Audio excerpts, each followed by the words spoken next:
बिस्मिल्लाहिर्रहमानिर्रहीम। अस्सलाम वालेकुम। 9th क्लास बायोलॉजी चैप्टर 2 में जो टॉपिक है वो है theory, law and principle. Principle का मतलब होता है असूल, कवानीन, रूल्स, जबकि एक और प्रिंसिपल होता है जिसके लास्ट में होता है PAL, जबकि असूल PLE। PAL प्रिंसिपल का मतलब होता है हेड। किसी भी ऑर्गेनाइजेशन, किसी भी कंपनी का जो हेड होता है उसको प्रिंसिपल का नाम देते हैं। अब व्हाट इज थ्योरी, डिफाइन कर लेते हैं थ्योरी क्या है।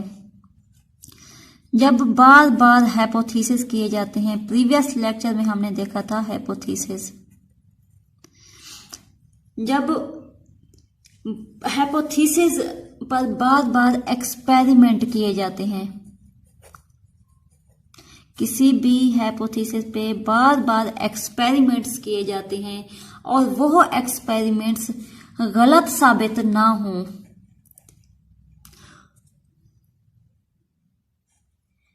वो एक्सपेरिमेंट गलत साबित ना हो, तो जिस पर बायोलॉजिस्ट का जो एतबार होता है, जो ट्रस्ट होता है, वो ज्यादा हो जाता है और उसी को हम थ्योरी का नाम देते हैं।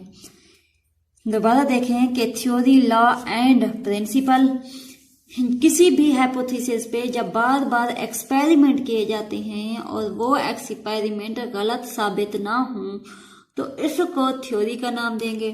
जब हम थ्योरी को डिफाइन करेंगे, इसकी जो प्रॉपर डेफिनेशन है कि हाइपोथेसिस दैट स्टैंड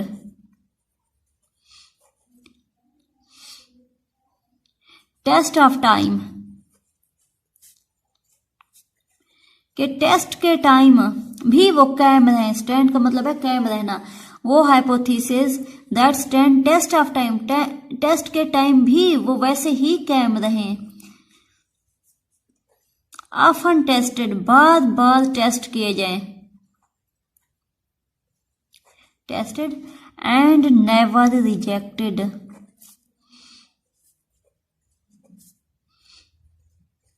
is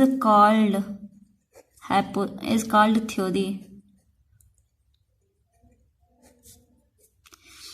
ऐसे हाइपोथेसिस जिस पे एक्सपेरिमेंट किए जाएं और वो गलत साबित ना हो, तो वो hypothesis that stand test of the time, जो टेस्ट के टाइम भी कायम रहे। जब बार बार टेस्ट किए जाते हैं वो कायम रहे, उनका रिजल्ट वैसा ही आए।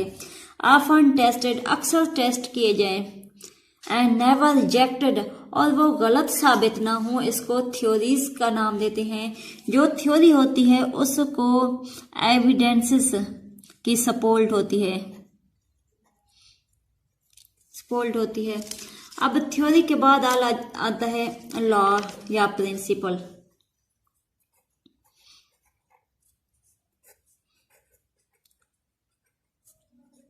लॉ या प्रिंसिपल, लॉ, अब जो थ्योरी होती है उस थ्योरी को बहुत सारे साइंटिस्ट चैलेंज के तौर पे लेते हैं। उस थ्योरी को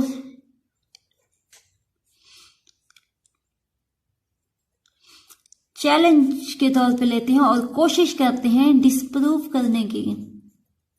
एक थ्योरी जब बन जाती है तो जो साइंटिस्ट होते हैं उस थ्योरी को चैलेंज के तौर पे लेते हैं और कोशिश करते हैं उसको डिस्प्रूव करने की, गलत साबित करने की कोशिश करते हैं। अगर ऐसी थ्योरी फिर भी सरवाइव कर जाती है, इस डाउटफुल कंडीशन के बाद भी वो सरवाइव कर जाती है, तो इसको हम नाम देंगे लॉ या प्रिंसिपल का। लॉ या प्रिंसिपल, कि एक थ्योरी तो बन गई है, थ्योरी को लेके साइंटिस्ट बहुत कॉन्शियस होते हैं। साइंटिस्ट उस थ्योरी को चैलेंज के तौर पे लेते हैं और हर साइंटिस्ट की हर मुमकिन कोशिश होती है कि वो उसको डिस्प्रूव कर सके, वो उसको गलत साबित कर सके। अगर वो उसको गलत साबित नहीं कर सकते, इस डाउटफुल कंडीशन के बाद भी थ्योरी का रिजल्ट पॉजिटिव आता है, वो सरवाइव कर जाती है, इट मीन वो लॉ या प्रिंसिपल बन जाता है। अब जो साइंटिफिक लॉ होता है वो फैक्ट ऑफ नेचर होता है। फैक्ट ऑफ नेचर, फितरत का नाम बदलने वाला असूल। कांस्टेंट फैक्ट ऑफ नेचर, कि ये जो लॉ होता है ये नेचर का कभी नाम बदलने वाली हकीकत होती है और ये नाकाबिल तरदीद थ्योरी, मतलब इसको हम कह सकते हैं इररिफ्यूटेबल, नाकाबिल तरदीद थ्योरी, इररिफ्यूटेबल थ्योरी। अब बेटा उसके बाद है साइंटिफिक लॉ के एग्जाम्पल हैं। ये शार्ट क्वेश्चन आता है, what is law and it's example. Scientific law की एग्जाम्पल कौन सी हैं? हार्डी-वेनबर्ग लॉ,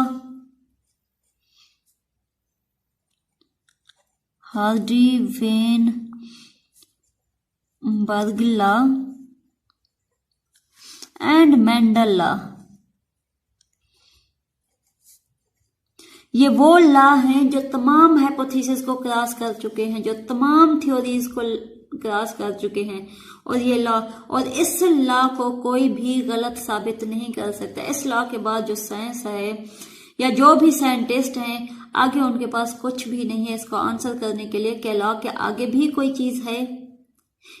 इस लॉ या प्रिंसिपल को कोई भी साइंसदान डिस्प्रूव नहीं कर सकता। इस लॉ को कोई भी साइंसदान झुटला नहीं सकते, चाहे वो दुनिया के किसी भी कोने में मौजूद हों। Thank you so much.